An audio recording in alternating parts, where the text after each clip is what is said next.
안녕하십니까. 주중에 또 뵙습니다.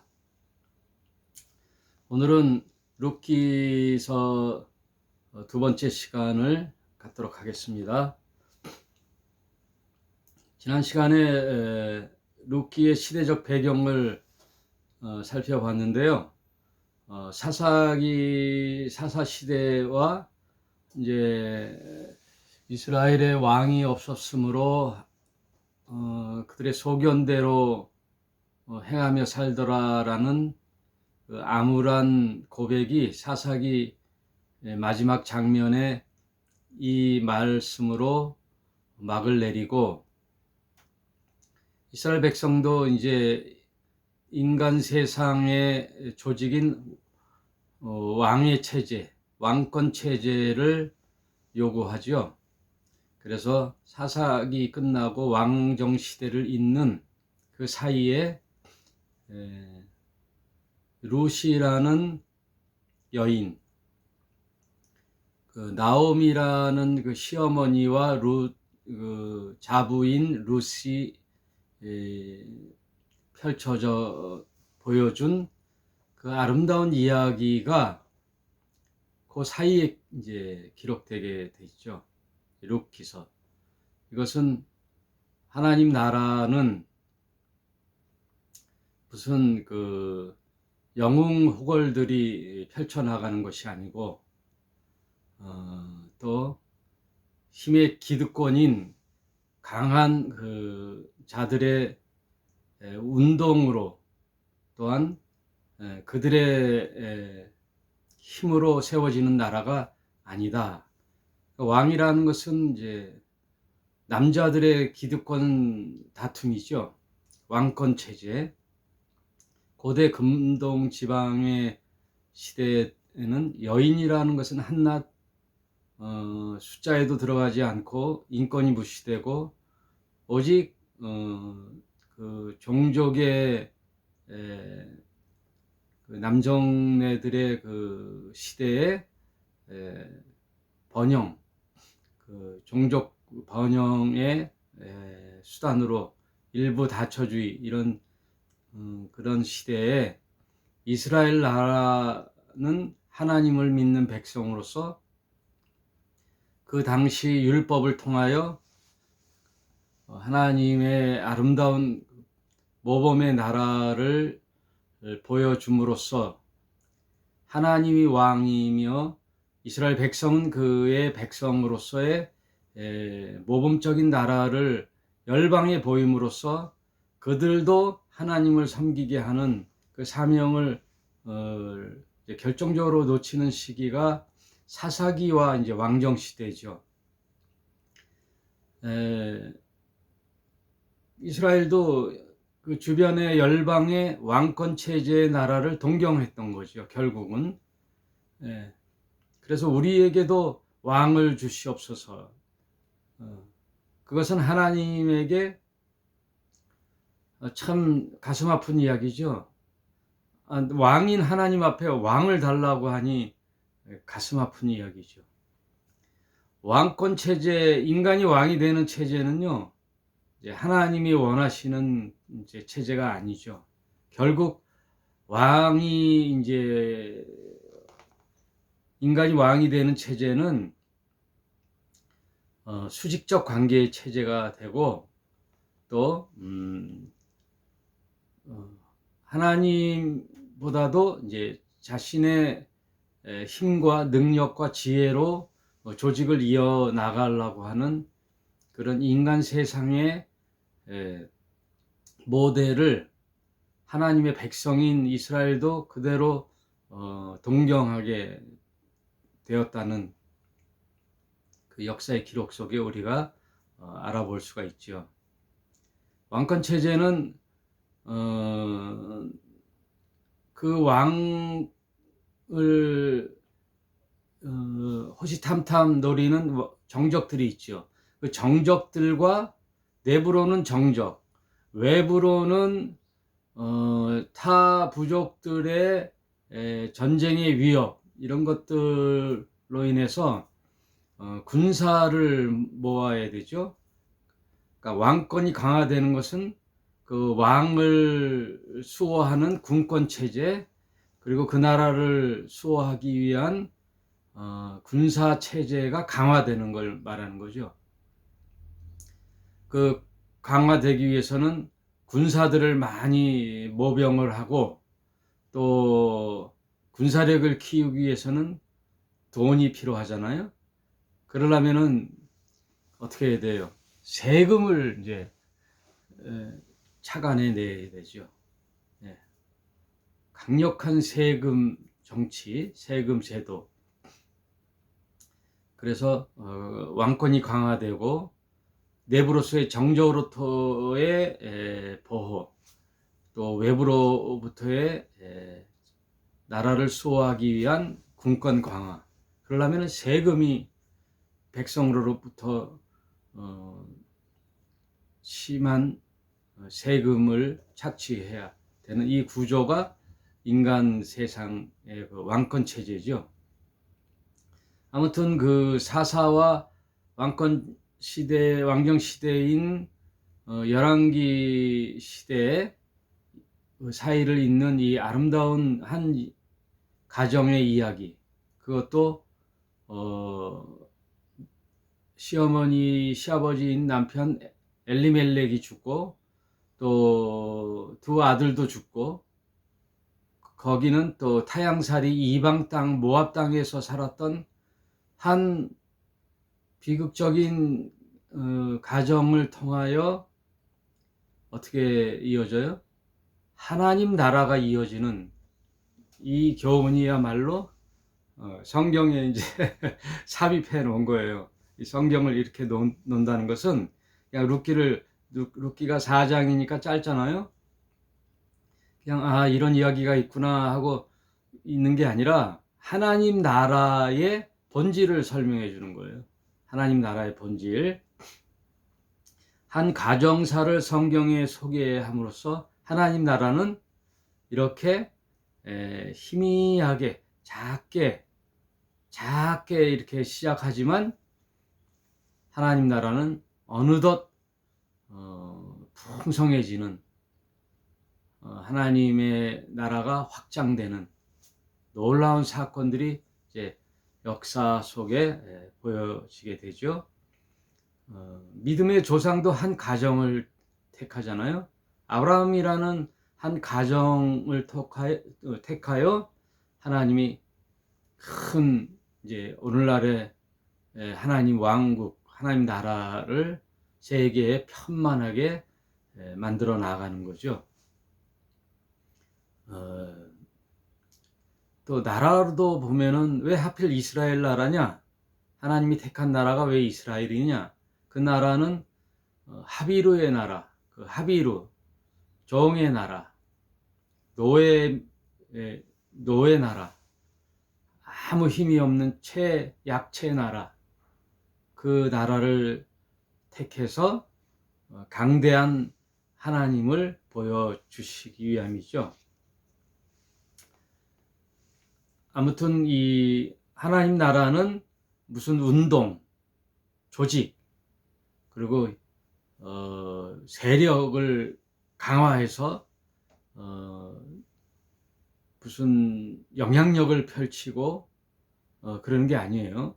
하나님 나라는 이런 나오미와 룻이라는 가장 연약한 한 가정, 또 이방 며느리를 통하여 그 시를 통하여 이 세상에 진정 원하는 하나님의 나라의 왕 그리스도의 탄생을 기록함으로써 하나님 나라는 이렇게 이루어져 간다, 그 말이에요. 그래서 마태복음 13장 33절에 한번 볼까요? 마태복음 13장 마태복음 13장 33절.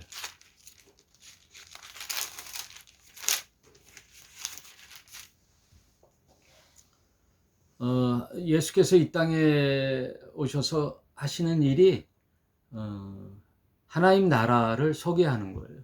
여러분, 예수님은 무슨 이 땅에 와서 사회복지를 강화하고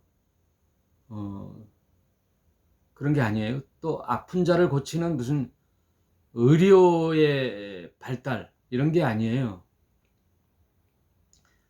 예수님이 오신 가장 중요한 목적은 하나님 나라를 이 땅에 갖고 오신 거예요. 하나님의 나라. 그 하나님의 나라라는 것은 예수가 그 하나님 나라의 일체이기 때문에, 하나님 나라는 예수라는 동격이기 때문에 예수님이 오셨다는 것은 하나님 나라가 이 땅에 오신 거예요.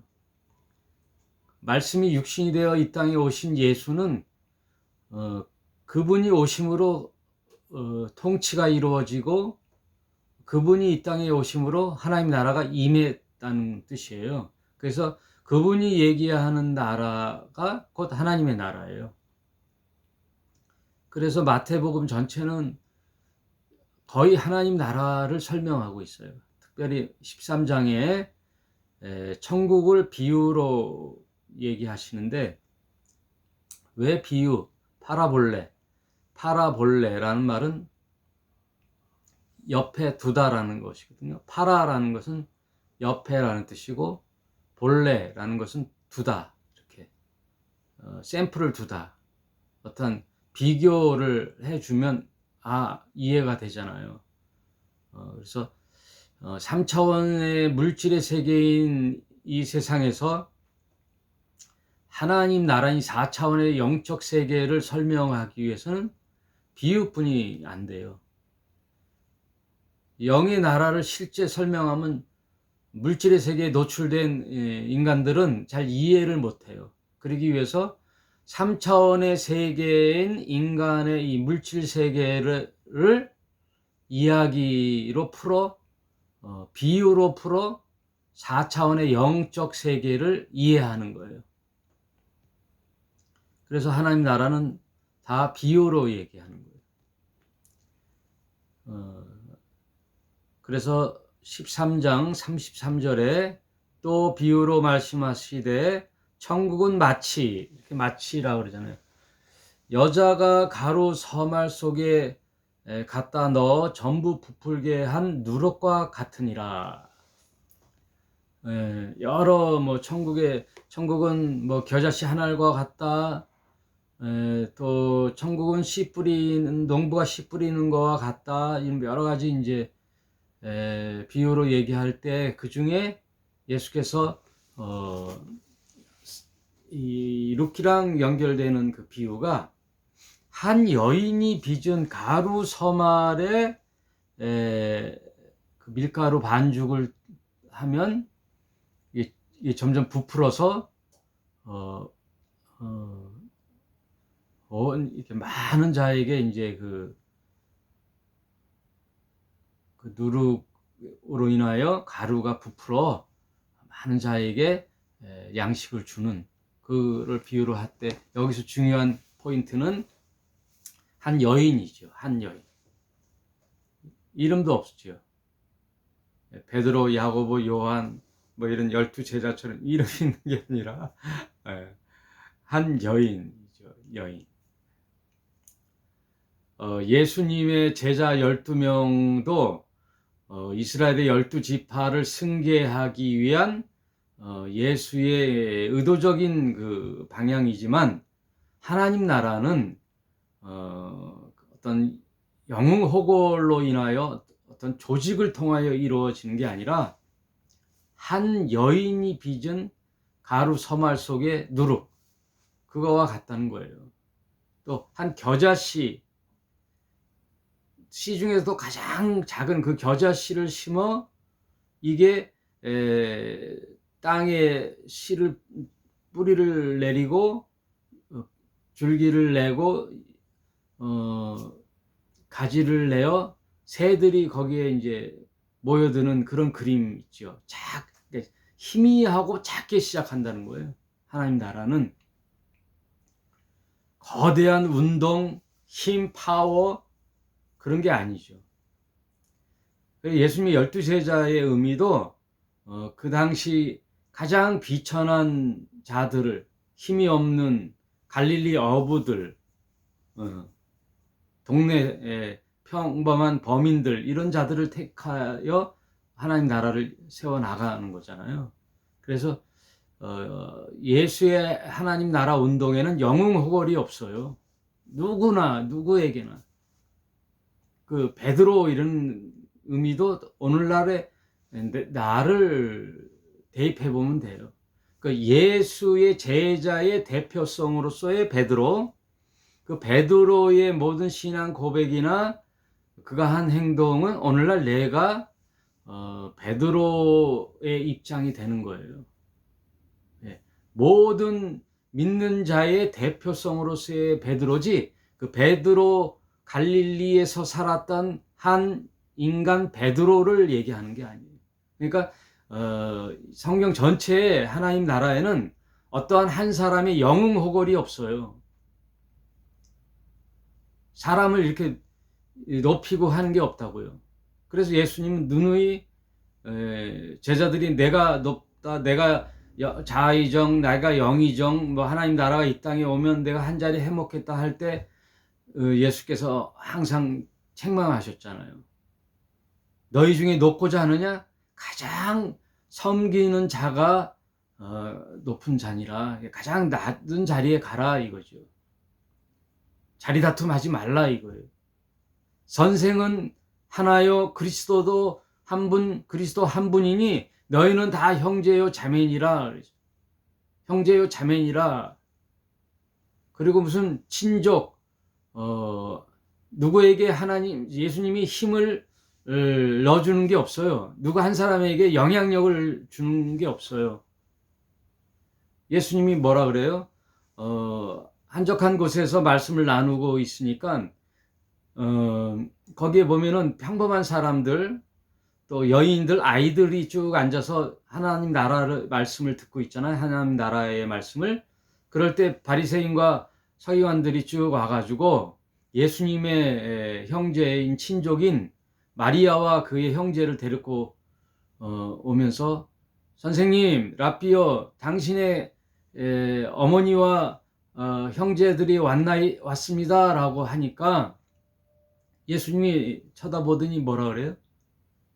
다시 무리를 향하여 누가 내 형제요, 모친이요, 자매냐? 예, 혈육의 모친이 아니라는 거죠. 이미 예수님은, 공생애를 시작한 예수님은 하나님의 아들로서의 미션을 수행하고 하나님 나라를 소개하기 위해서 오신 그리스도의 사역을 펼쳐가는 예수에게는 이제 혈족의 관계가 아니라 누가 내 모친이요 형제요 자매냐? 바로 하나님 나라를 사모하여 이 자리에 모인 너희들이 내 모친이요 형제요 자매니라 라고 성경 전체의 사상을 예수님이 풀어주시잖아요. 여러분, 그 예수님이 말씀하시는 거는 제가 누누이 말씀하지만 드리지만 그 법적인 효력으로 봐서는 최고 상위법이에요. 최고 상위법. 예, 우리나라에도 3심제가 있잖아요.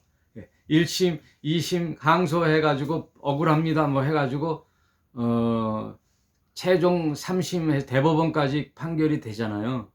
그럼 최고 상위법의 선언은 1심, 2심제의 모든 결정을 무효화시키고 최고 상위 대법원의 판결을 근거로 하는 거죠. 더 이상 뭐 판결이 없죠. 그리고 이제 헌법에 대한 잘못된 그런 부분이 있으면 헌법재판소에서 7인이 또는 뭐 9인이 결정하면 헌법도 바꾸고, 그 최고 상위법이 대법원법, 헌법재판소의 법이 결정되면 따르는 거예요. 그 이하법은 하위법이에요. 효력이 없어요. 끝나는 거예요. 그런 것처럼 예수님은 하나님의 아들로서 모든 인간의 머리 되시잖아요. 머리. 그리고 신의 산의 율법을 정해주신 분이 누구예요?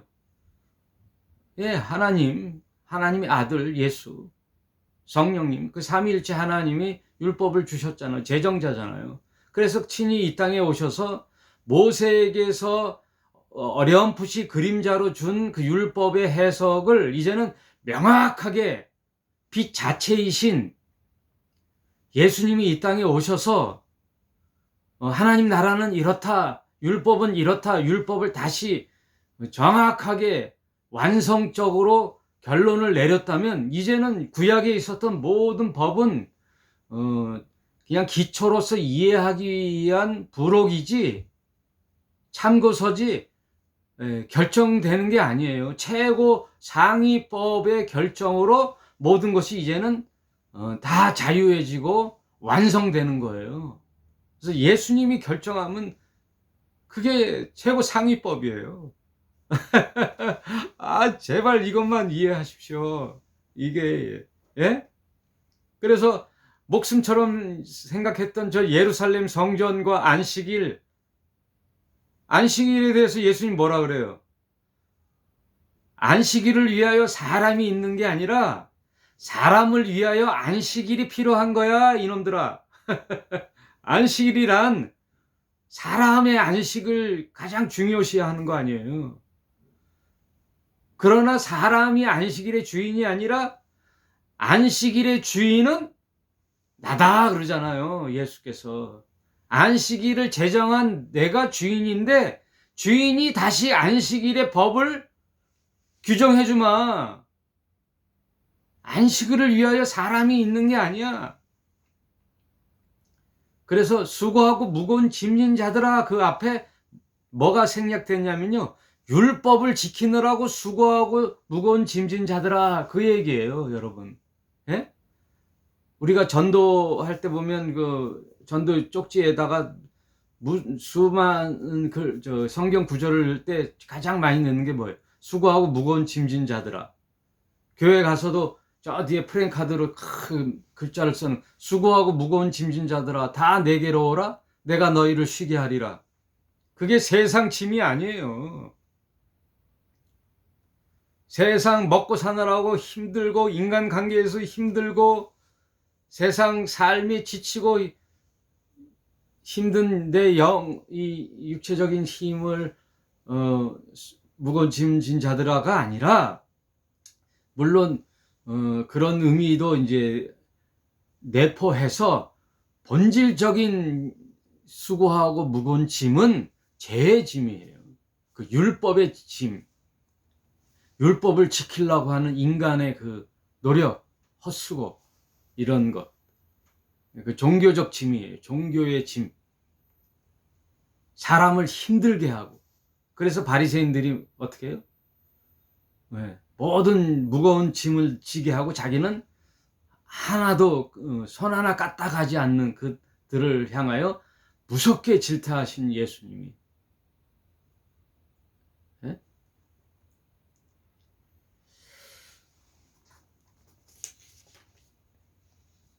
율법의 짐을 얘기하는 거예요. 그래서 예수님이 정하는 법은 최상위법이에요. 그래서 구약에 있는 것은 그 본질적인 의미만을 담아야지 예수님이 선언한 걸로 다 판결이 끝나는 거예요.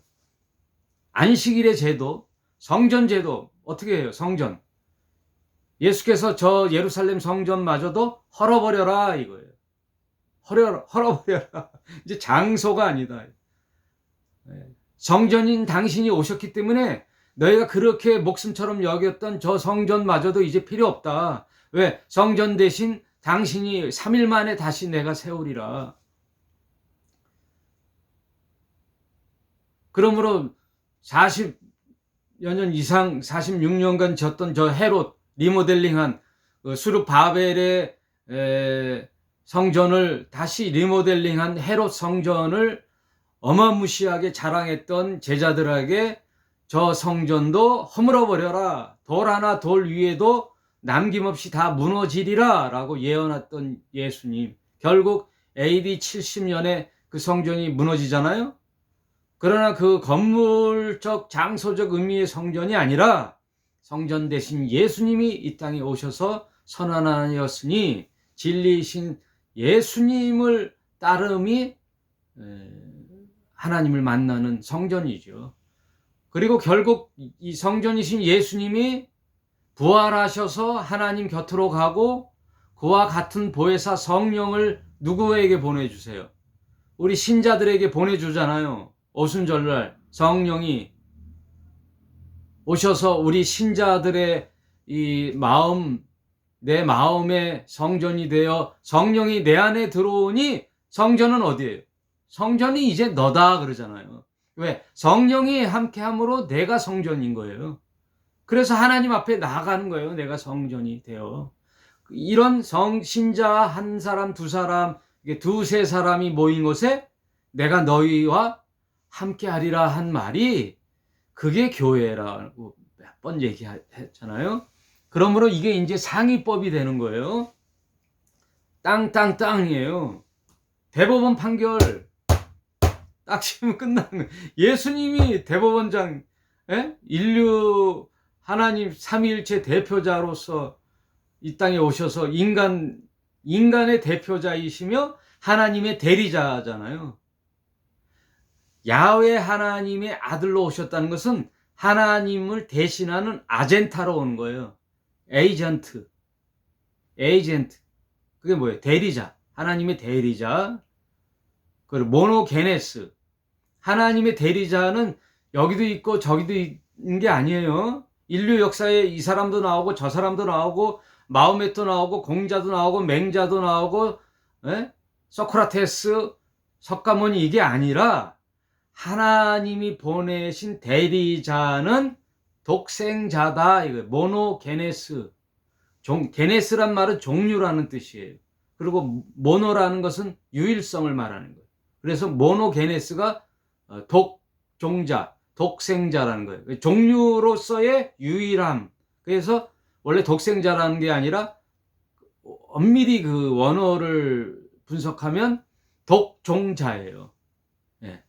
인간으로서는 하나님의 대리자로서는 예수뿐이 없는 거예요. 그래서 하늘에서 온 자는 인자 외에는 없다 그러잖아요. 제발 좀 이 얘기를 성경적으로 이해하셨으면 이제 헷갈리지 마시기 바래요. 여러분 뭐라는 게 아니라 제가 안타까워서 하는 거예요. 자꾸만 얘기하면 잊어버려요.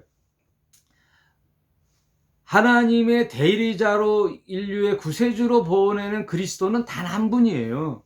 예수님. 선생은 하나요. 그리스도도 한 분이시니 예수 외에는 그리스도가 없는 거예요. 그래서 하나님의 대리자로서의 예수님, 그리고 인류의 머리로서의 예수님이에요. 맏아들로 하나님을 아버지라고 부르고, 너희들도 나를 믿는 너희들도 양아들이 되어 양자의 영을 받아 너희도 하나님을 내가 부르듯 아버지라고 부르느니라. 정말 성경은 모호하지가 않죠. 창세기부터 계시록까지 구속사적 섭리가 일맥상통하게 쫙 퍼져 있는 거예요. 너무 간결하면서도 복음이 아주 확실하죠. 그래서 이 오늘 룻기를 공부함에 있어서 여러분 4장이니까 뭐 한 번에 쭉 읽을 수 있잖아요. 그 룻의 이 가정 이야기는 바로 메시아 탄생이 이 룻을 통해서 나타나되, 하나님 나라는 거창하게 사내들이 뭐 기득권자들이 왕권 체제가 이어가는 게 아니라 이 사사시대, 이 어지러운 사사시대에 진실로 하나님 나라의 그 명맥은, 구속사적 섭리는 아주 힘없는, 그것도 아버지와 두 아들이, 남정네들이 다 죽고 이방 땅에서 거의 실신 상태인, 삶의 소망이 없는 이 나오미의 가정의 한 며느리 룻을 통하여 이어가는 이 놀라운 아름다운 이야기를 루키를 통해서 보여주는 거예요. 그래서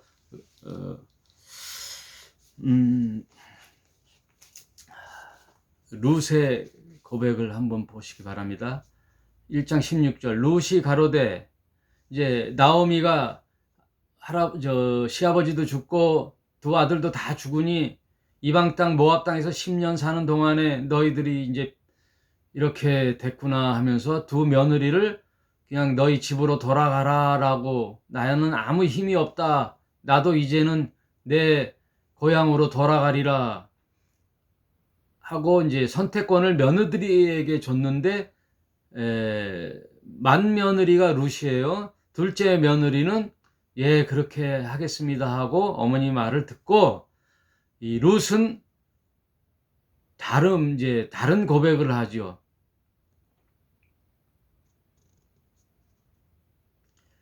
나오미가 또 가로되, 보라 내 동서는 그 백성과 그 신에게로 돌아가니, 그 신에게 돌아가니, 그 둘째 동서, 둘째 며느리는 그 백성, 모압 백성으로 돌아가는데, 그 돌아가는 것 또한 그 신에게 돌아가는 거예요. 그 당시는 그 이방이라는 것은 항상 연결이 돼요. 그들을 섬기는 신과 연결이 돼요. 그래서 그렇게 선택권을 룻에게 주니 너도 동서를 따라가라 그랬더니, 룻이 가로되, 나로 어머니를 떠나며 어머니를 따르지 말고 돌아가라 강권하지 마옵소서. 어머니께서 가시는 곳에 나도 가고 어머니께서 유숙하는 곳에 나도 유숙하겠나이다. 어머니의 백성이 나의 백성이 되고 어머니의 하나님이 나의 하나님이 되시니이다 라고 고백하잖아요. 어머님을 버리고 갈 수 없는 그 효심이 극심한 룻임과 더불어 또 신앙인, 어머니의 가시는 곳까지 가고 어머니의 백성이 나의 백성이고 어머니의 신 여호와 하나님은 나의 하나님이 되리이다 라는 그 룻을 통하여, 하나님은 이런 신실한 룻을 통하여 하나님의 나라를 이어가세요. 여러분, 그러니까 우리가 오늘날도 교회를 하면서 복음 전도를 할 때요, 하나님 나라는 어떤 조직, 힘, 뭐 어떤 체제, 이게 아니에요. 한 가정이 이름 없는 자들의 하나님 살이를 통하여 점점 한 여인이 빚은 밀가루 반죽에 한 누룩처럼